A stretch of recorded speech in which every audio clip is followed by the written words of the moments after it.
I was still wearing the same black sweater I had on when Tom died that morning. My vision was blurry from hours of crying when my daughter Kara slammed a thick packet of papers onto my lap with the force of someone who had been waiting for this moment. "Sign it, Mom. Don't make this harder than it needs to be," she said, her tone sharp and impatient, like I was the burden in this situation rather than a widow who had just lost her husband of 32 years.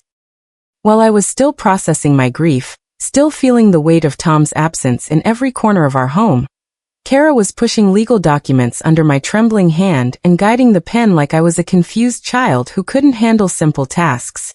My breath caught when I saw the header on the top page: Property Transfer Agreement.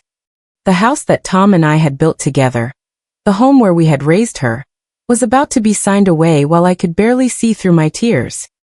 But Kara didn't give me time to read the fine print or ask questions about what I was agreeing to. She just kept positioning the pen in my fingers and pointing to signature lines. And I signed the papers, just not in the way she thought I was signing them. Before I tell you how this nightmare truly started, I need to ask you for one small favor. Please write in the comments where you're watching from because I want to see how far this story reaches. And don't forget to hit that like and subscribe button because your support means more than you could possibly know. My name is Evelyn Marsh, and I'm 68 years old. What happened in my own home, from my own daughter, is something I never imagined could be possible when you raise a child with love and sacrifice for 29 years. This is a story about trust being shattered when you're most vulnerable. It's about betrayal that comes from the person who should be protecting you during your darkest hour. And it's about the kind of evil that hides behind a concerned smile and fake tears. Tom had been sick for 6 months before he passed, and during that time, I thought Kara was helping us navigate the complicated medical decisions and legal preparations that come with terminal illness.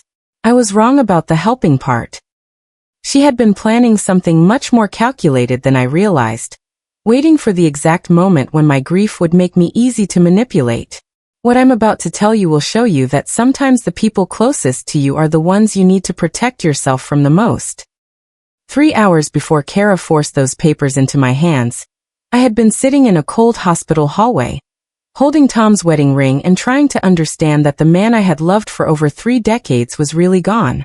The grief felt like a heavy fog that made everything around me seem unreal and distant. I couldn't focus on anything except the emptiness where Tom's presence used to be, the silence where his voice should have been offering comfort and guidance. That's when the nurse approached me with gentle steps and a soft voice that cut through my emotional numbness. "Mrs. Marsh, your husband left something with us specifically for you," she said, holding out a small manila envelope with my name written in Tom's careful handwriting. Inside the envelope was a legal document that I recognized immediately as a will, but it was dated just 2 weeks earlier. Much more recent than the one Kara and I had helped him prepare months ago when his diagnosis first came. The pages were properly notarized and witnessed by hospital staff, making it completely legal and binding according to everything I understood about estate planning. As I read through Tom's final instructions, I realized that my husband had been much more aware of family dynamics than I had given him credit for, and he had been preparing to protect me in ways I never expected. Tom's voice echoed in my mind as I read the words he had written during his final days in the hospital, probably while I was sleeping in the chair beside his bed or getting coffee from the vending machine. "Everything I own goes to my beloved wife, Evelyn Marsh," the document stated clearly. "She has been my partner in building our life together, and she deserves to enjoy the security we worked so hard to create." But then came the section that changed everything I thought I knew about my husband's understanding of our daughter's character. If Kara wants to receive any inheritance from my estate, she must demonstrate that she can care for her mother with genuine compassion, respect, and kindness, without manipulation, force, or cruelty of any kind. He had seen something in Kara's behavior during his illness that I had missed or made excuses for. He understood that she might try to take advantage of my grief and vulnerability after his death. Tom had been protecting me even while he was dying, creating legal safeguards that would ensure I couldn't be manipulated or coerced into giving away everything we had built together. The last page of the will contained a personal note that brought tears to my eyes. "Evelyn, trust your instincts. You're stronger than you know." He knew exactly what was coming, and he had prepared for it. When I returned home from the hospital that afternoon, carrying Tom's personal belongings and the weight of my new reality, Kara was waiting in our kitchen with a stack of file folders spread across the table. She didn't ask how I was feeling or offer any words of comfort about losing the man who had been the center of our family for over 30 years. Instead, her first words were purely business-focused. "Mom, did you remember to bring the insurance forms from the hospital?" she asked, barely looking up from the paperwork she was organizing with mechanical efficiency. No hug. No acknowledgement of my pain. No recognition that I had just become a widow and might need emotional support from my only child. Just questions about paperwork and legal documents, as if Tom's death was primarily an administrative inconvenience that needed to be processed quickly and efficiently. I stood in my own kitchen, still wearing the clothes I had put on that morning when my husband was alive, and watched my daughter treat his death like a business transaction that required immediate attention. What she didn't know was that I was already holding the real will in my purse, the document that would determine her future relationship with our family's assets and my own financial security. Kara must have noticed my confused and overwhelmed expression, because she immediately shifted into a performance of fake sympathy that I should have recognized as manipulation, but was too grief-stricken to identify clearly. She sat down beside me at the kitchen table and took my hand in hers, stroking my fingers with the kind of gentle touch that should have been comforting, but felt somehow rehearsed and calculated. "Mom, I know this is incredibly hard for you," she said in a voice that dripped with artificial sweetness. "That's exactly why I want to make all of these legal complications as easy as possible for you to handle." Her smile never reached her eyes, and there was something about her tone that felt more like a sales pitch than genuine concern for my emotional well-being during the most difficult day of my life. "Let's just take care of the essential paperwork today, so you don't have to worry about any of this administrative stuff while you're processing your grief," she continued, turning back to the documents spread across our table. As she organized the papers, I noticed her adding a signature line to one of the forms that hadn't been there when she first showed it to me. The addition was subtle but deliberate, suggesting that this conversation had been planned rather than spontaneous. I was beginning to realize that Kara had been preparing for this moment long before Tom actually died. When I finally focused enough to read the document Kara was pushing toward me, I recognized it immediately as a property deed transfer. The legal paperwork that would sign away ownership of the house that Tom and I had spent 15 years building together. This wasn't insurance paperwork or routine administrative documentation. This was Kara trying to take ownership of our family home, while I was still processing the shock of becoming a widow just hours earlier. The house represented 30 years of mortgage payments, home improvements, and memories that Tom and I had created together. It was our most valuable asset, and the foundation of my financial security as I faced an uncertain future without my husband's income. Kara had never contributed a single dollar toward the mortgage, property taxes, or maintenance costs during the 5 years she had lived with us as an adult. She had treated our home like a free hotel, while she figured out her career and romantic relationships. Now she was positioning herself to inherit everything we had worked for, using my emotional vulnerability as leverage to manipulate me into signing away my own security and independence. "Just sign here, Mom," she said, pointing to the signature line she had added. "This will make everything much simpler for both of us." But I had already decided to sign the papers using my non-dominant hand, creating a shaky, grief-stricken signature that would be easy to challenge later if necessary. I picked up the pen with my left hand instead of my right, making my signature look weak, uncertain, and emotionally compromised. The handwriting was barely legible, exactly what you would expect from someone who was overwhelmed by grief and not thinking clearly about legal consequences.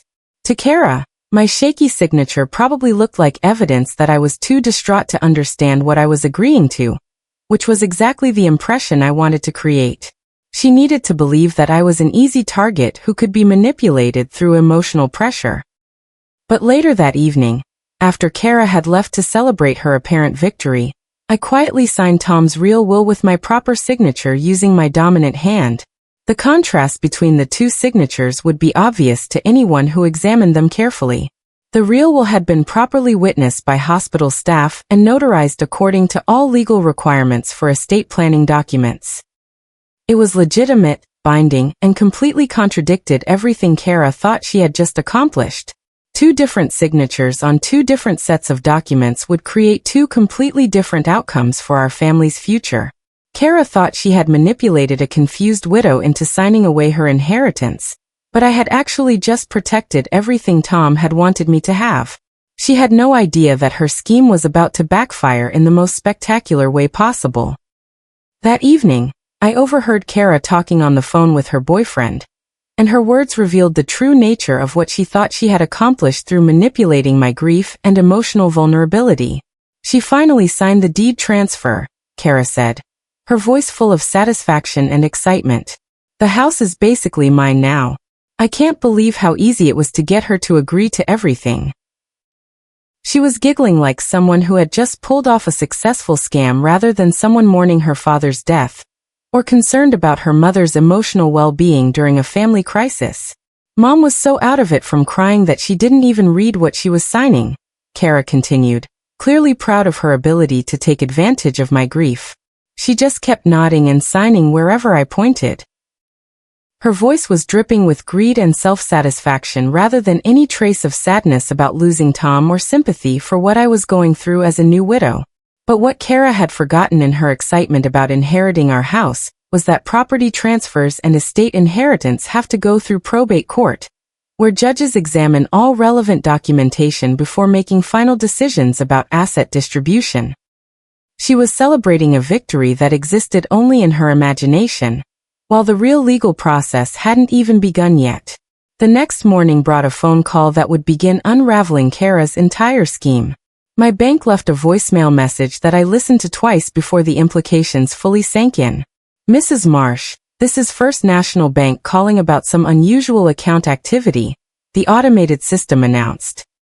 We've noticed attempted transfers and ownership changes being made under your daughter's name, and we've temporarily frozen these transactions for your protection.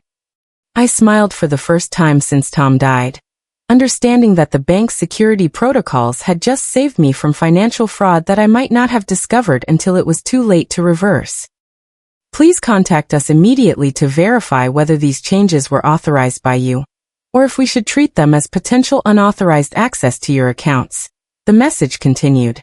The bank had recognized that sudden major financial changes immediately following the death of an account holder often indicate elder abuse or inheritance fraud, and they had automatically protected my assets until they could verify my intentions directly. Kara's attempt to quickly cash in on her perceived inheritance had triggered exactly the kind of institutional safeguards that exist to protect vulnerable people during family crises. But I decided not to tell her about the bank's intervention just yet. I wanted to see how far she would go with her scheme before the reality of legal consequences caught up with her actions. When Kara discovered that her attempts to access our financial accounts had been blocked by the bank, she stormed into my bedroom without knocking, her face flushed with anger and frustration. "Mom, the bank is asking for you specifically," she said, trying to keep her voice controlled but clearly struggling with rage about her plans being interrupted. "Why are they requiring your personal verification for everything?" I looked at her with the innocent confusion of a grieving widow who didn't understand complicated financial matters, maintaining the performance that had served me well during yesterday's document signing. "Because the house and accounts are still in my name, sweetheart," I replied calmly. "These things take time to process through the legal system." The look that crossed Kara's face was a mixture of realization and fury as she began to understand that her quick grab for our assets wasn't going to be as simple as she had assumed. "But I thought we handled all that yesterday when you signed the papers," she said, her voice taking on a threatening edge that I had never heard her use with me before. "Legal processes have steps and requirements," I explained patiently. "Probate courts have to review everything before ownership can actually transfer." That's when Kara made the mistake that would ultimately destroy any sympathy I might have had for her position. She threatened me directly, revealing her true character when things didn't go according to her plan. Kara exploded into a rage that showed me exactly who she really was when her manipulation tactics weren't working as expected. The mask of fake concern and artificial sweetness completely disappeared. "I gave you everything," she screamed, pacing around my bedroom like a caged animal. "I took care of you and Dad for months. I deserve that house more than you do." But her version of our family history was completely false. She had never paid rent during the 5 years she lived with us as an adult. She had never bought groceries or contributed to household expenses. She had never taken Tom to a single medical appointment during his 6 months of treatment. "You're too old to manage a house this size anyway," she continued, her voice getting louder and more vicious. "You should be grateful that I'm willing to take this burden off your hands." The cruelty in her words was breathtaking. She was treating our family home like it was some kind of inconvenience that she was generously offering to handle, rather than the foundation of my financial security, and the place where I had planned to live out my remaining years. "I worked for everything we have," she declared, which was laughable given that she had been unemployed for most of her adult life, and had never contributed to our family's financial success in any meaningful way. But then she made a critical error that would accelerate the legal consequences of her actions. She demanded that we go to probate court immediately to finalize her inheritance, not realizing that she was about to walk into a trap. That afternoon, I gathered every document that Tom had left for me, organizing them with the methodical precision of someone who understood that preparation would determine the outcome of what was coming next. I had the hospital notarized will that clearly stated Tom's real intentions for our estate.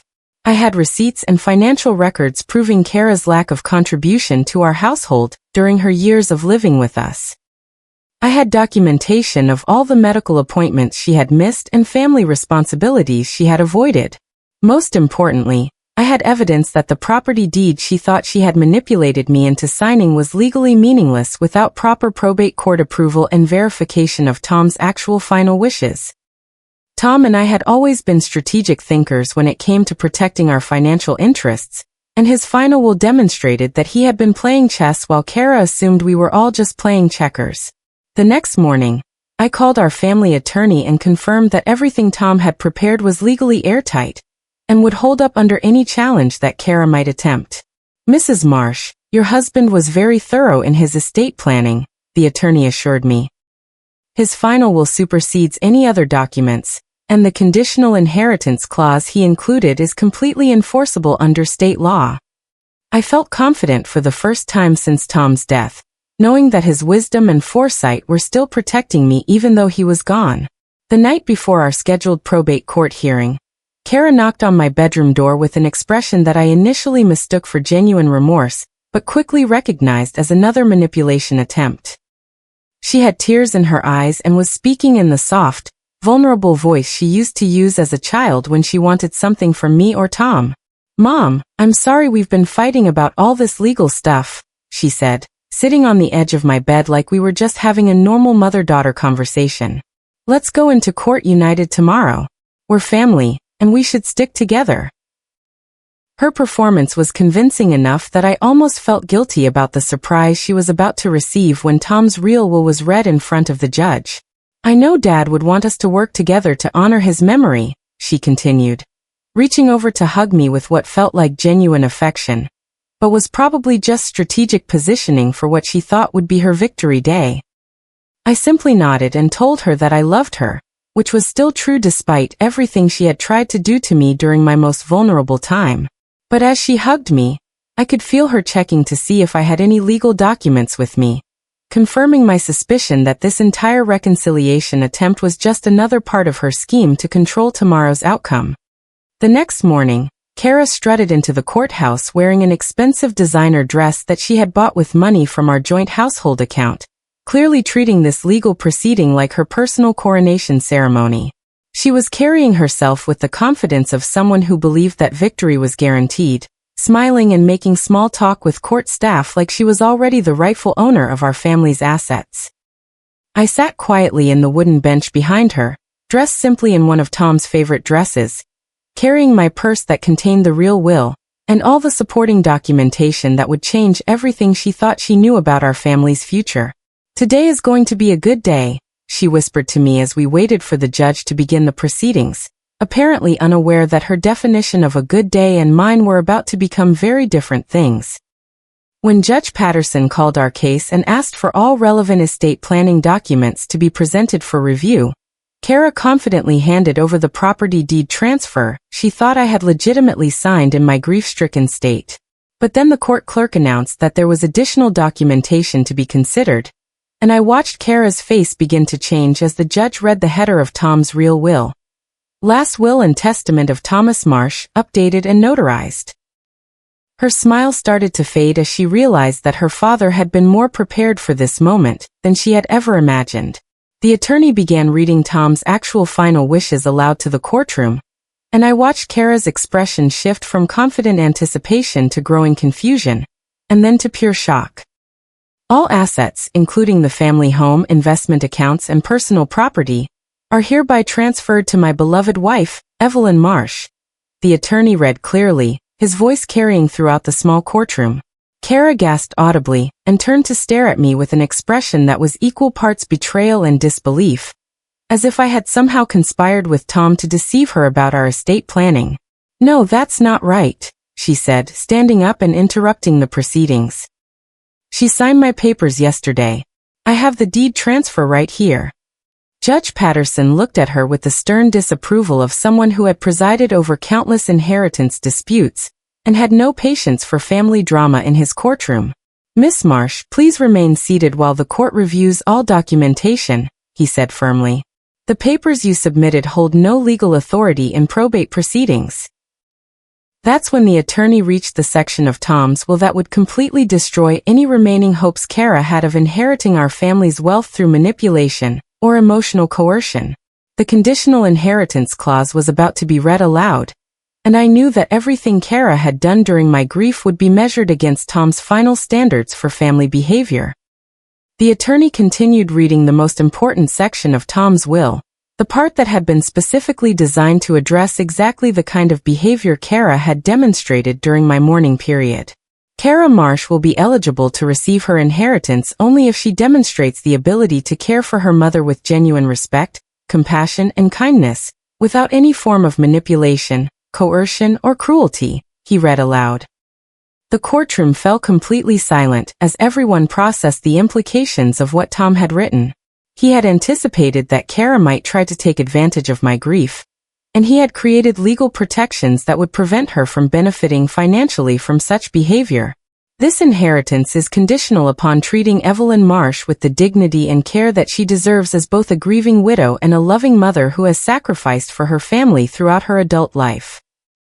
Kara's face went white as she realized that every action she had taken since Tom's death, the manipulation, the pressure tactics, the threats, the attempt to steal our house while I was emotionally vulnerable, had been working against her own financial interests.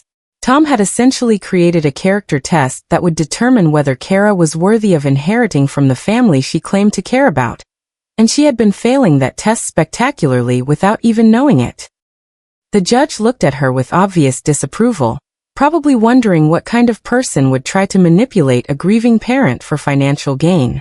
Kara completely lost control when she realized that her manipulation scheme had not only failed, but had actually cost her any legitimate claim to our family's inheritance. Her public breakdown revealed her true character for everyone in the courtroom to witness. "This is ridiculous," she screamed, jumping to her feet and pointing accusingly at me. "She tricked me. This whole thing is a setup. I deserve that house because I took care of them." Her voice echoed off the courtroom walls as she detailed all the ways she felt entitled to our assets, completely ignoring the fact that she had just spent the past 2 days trying to defraud a grieving widow. "I'm his daughter. I should get everything automatically. She's just an old woman who doesn't know how to manage money anyway." Every word she spoke was being recorded by the court reporter and witnessed by everyone present, creating a permanent record of exactly the kind of behavior that Tom's will was designed to prevent. Judge Patterson tried to restore order, but Kara was beyond rational discussion. She accused me of manipulating her father while he was sick, of turning him against his own daughter, and of conspiring to steal what she considered her rightful inheritance. Her boyfriend, who had been sitting in the back of the courtroom apparently expecting to celebrate their financial windfall, quietly stood up and walked out during her tirade, clearly embarrassed by her public display of greed and entitlement. Judge Patterson leaned forward with the stern authority of someone who had witnessed countless family disputes, but rarely seen such a blatant display of manipulation and entitlement from a grieving family member.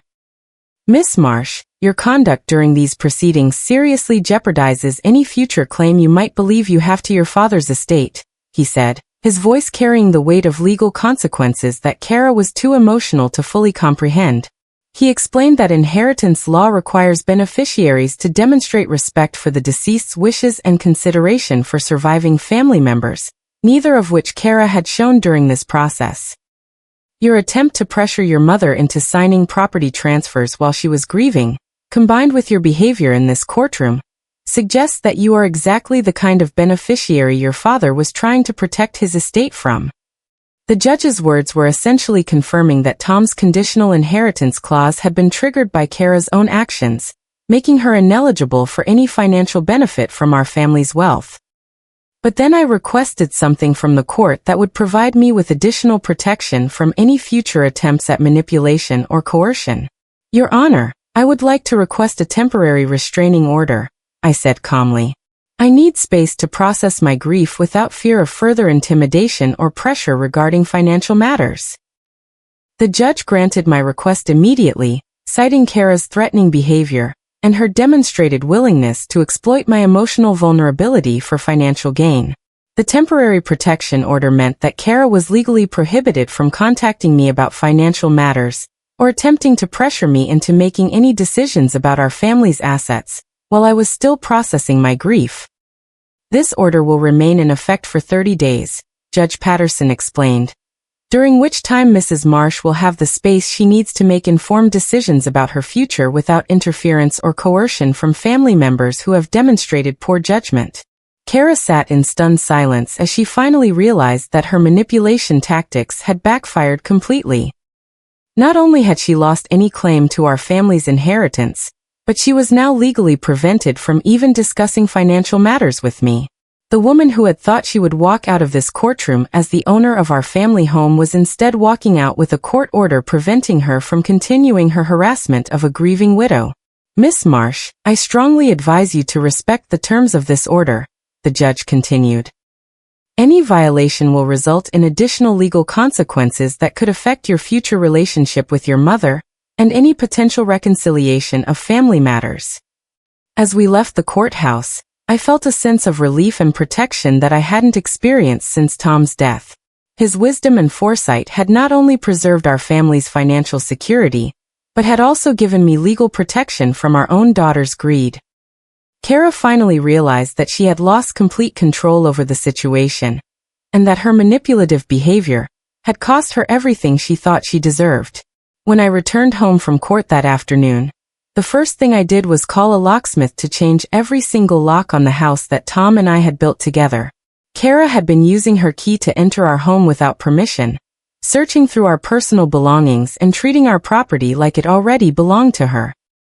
Within 2 hours, all the locks were changed, and I finally felt secure in my own home for the first time since Tom's death. The physical barrier between me and Kara's continued manipulation attempts gave me the emotional space I needed to begin processing my grief properly. That evening, just as I had expected, Kara tried to use her old key to enter the house. I watched through the front window as she stood on our porch, repeatedly trying to make her key work in the new locks, her frustration growing with each failed attempt. When she realized that she could no longer access our home whenever she wanted, she began pounding on the door and screaming my name, demanding that I let her in and explain why I had locked her out of her own house. But I didn't answer the door or engage with her theatrics. Instead, I had prepared something that would communicate everything she needed to know about her changed relationship with our family's assets and my expectations for her future behavior. I left a single envelope on the front porch for her to find, containing information that would finally make her understand the consequences of her actions. The envelope I left for Kara contained 2 documents that would change her understanding of our family situation forever. The first was a complete copy of Tom's real will, showing her exactly what her inheritance could have been if she had treated me with respect and compassion during my grief. The second document was a letter that Tom had written specifically for Kara. Anticipating that this moment might come when she would need to understand why her behavior had cost her the financial security she felt entitled to. My dear daughter, Tom's letter began.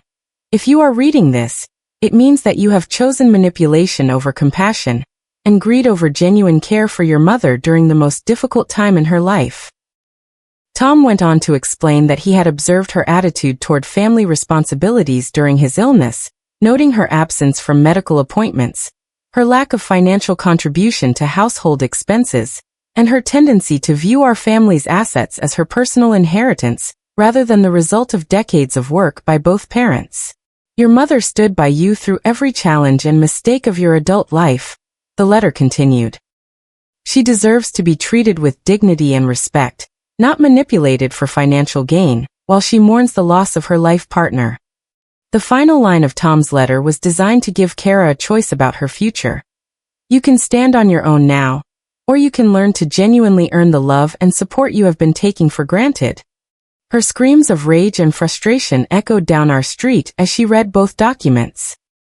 Word of Kara's behavior during the probate hearing and her subsequent harassment of a grieving widow spread quickly through our small community, creating social consequences that extended far beyond the legal ramifications of her failed manipulation scheme. Her boyfriend, who had apparently been planning to benefit from what he assumed would be Kara's substantial inheritance, blocked her phone calls and refused to see her once he realized that her financial prospects had completely evaporated. Friends who had initially offered sympathy about her father's death began distancing themselves when they learned about her attempts to defraud me during my most vulnerable time, understanding that anyone capable of manipulating a grieving parent might not be trustworthy in other relationships. The expensive lifestyle that Kara had been maintaining through access to our family's credit cards and household account was no longer sustainable, forcing her to face the reality of supporting herself financially for the first time in her adult life. I can't believe you turned everyone against me, she texted me, apparently unable to understand that her own actions had created the consequences she was experiencing. But the social isolation and financial pressure were just the beginning of what would become a complete transformation of her life circumstances, forcing her to confront the difference between earned support and manipulated dependency. She had one final card to play, and she arrived at my house to use it 3 days later.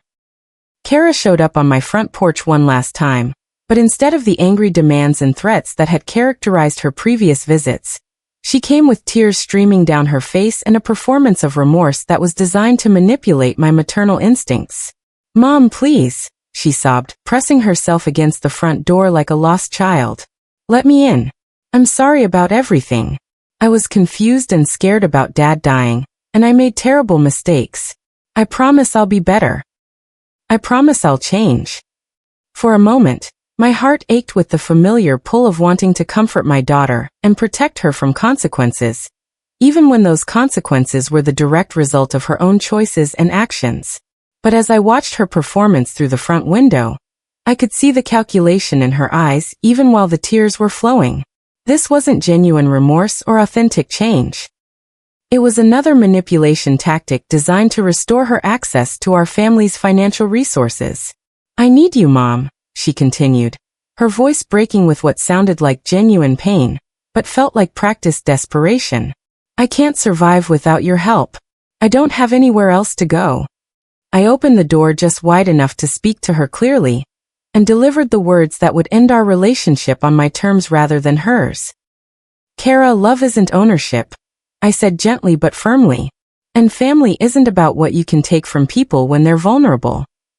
Then I closed the door softly and let her cry on the porch until she finally understood that this time, her tears wouldn't change anything. 6 months later, I was sitting at my kitchen table in the house that Tom and I had built together, finally feeling the peace that had been missing since the day he died. His wedding ring sat beside my coffee cup, and his final letter to me lay open where I could read his words whenever I needed reassurance. Evelyn, trust your instincts. You're stronger than you know, he had written, and time had proven that he understood me better than I understood myself. I had kept my promise to honor his memory by protecting the legacy we had built together, refusing to let manipulation and greed destroy what decades of love and partnership had created. Kara had lost everything she thought she deserved, because she had chosen to see my grief as an opportunity rather than a time when I needed genuine support and compassion from my family. I had kept everything that mattered because Tom's love had continued protecting me even after his death, and his wisdom about human nature had prepared me for challenges I never saw coming. The house was quiet now, but it was the peaceful quiet of security and independence rather than the lonely silence of manipulation and fear. I rebuilt my life not out of revenge against Kara, but out of freedom to honor Tom's memory without interference from people who had never understood the difference between love and ownership. Know your worth, I whispered to anyone who might be facing similar family betrayal.